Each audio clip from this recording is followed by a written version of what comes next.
ஊழியர்களின் தொடர் வேலைநிறுத்த போராட்டத்தால் மதுரையில் பித்தளை பாத்திரங்களின் உற்பத்தி ஸ்தம்பித்துள்ளது.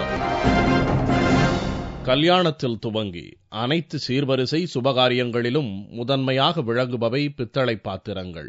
மதுரை மாவட்டம் மற்றும் அதை சுற்றியுள்ள பகுதியில் தயாரிக்கப்படும் பித்தளை குத்து விளக்குகள், பாத்திரங்கள் மிகவும் புகழ் பெற்றவை. இங்குள்ள பட்டறைகளில் தயாரிக்கப்படும் பித்தளை பாத்திரங்கள் மொத்த கொள்முதல் செய்யப்பட்டு பல்வேறு பகுதிகளுக்கு கொண்டு செல்லப்படுகிறது. விலை ஏற்ற இறக்கம் இருந்தாலும் தங்கத்திற்கு அடுத்தபடியாக பித்தளை பாத்திரங்கள் தான் பிரதானமாக விற்பனையாவதாக பித்தளை பாத்திர வியாபாரி பாலசுப்ரமணியன் தெரிவித்தார். கல்யாணத்துக்குன்னு எடுத்துட்டா சீருக்கு கண்டிப்பா ஒரு பொருள் இல்லாம இருக்காது. எல்லா பொருளும் கொடுத்து தான் ஆகணும். நகைக்கு எடுத்து கொடுக்க வேண்டிய கௌரவ முறை பித்தளை கண்டிப்பா கொடுத்தாங்க.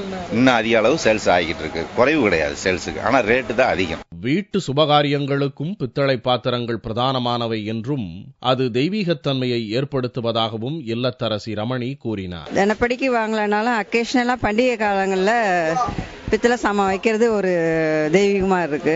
சிறப்பு விசேஷ தினங்கள் எல்லாம் பித்தளை அவசியமா பயன்படுத்துறாங்க. ஆனால் 20% போனஸ் கேட்டு ஊழியர்கள் தொடர் வேலைநிறுத்த போராட்டத்தில் ஈடுபட்டுள்ளதால் பட்டறைகள் மூடப்பட்டு உற்பத்தி ஸ்தம்பித்துள்ளது. தங்களது கோரிக்கைகள் நிறைவேற்றப்படும் வரை போராட்டம் தொடரும் என்று மதுரை மாவட்ட பித்தளை பட்டறை தொழிலாளர் சங்க ஆலோசகர் இருளாண்டி கூறினார். 20% போனஸ் வேணும், 20% கூலியர்வு வேணும்னு முதலாளிகள்கிட்ட, அதாவது பட்டறை உரிமையாளர்கிட்ட நாங்க கடிதம் கொடுத்திருந்தோம். அவர் பேச்சுவார்த்தைக்கு வர மறுத்து கிட்டத்தட்ட 18-19 நாட்களாக நாங்கள் வேலை நிறுத்தம் பண்ணிட்டு வர்றோம். இந்த கோரிக்கை நிறைவேறும் வரை மறியல் செய்ய இருக்கிறோம். பட்டறை ஊழியர்களின் போராட்டத்தால் உற்பத்தி முடங்கி பித்தளை பாத்திரங்கள் தட்டுப்பாடு உருவாகும் நிலை ஏற்பட்டு வருகிறது.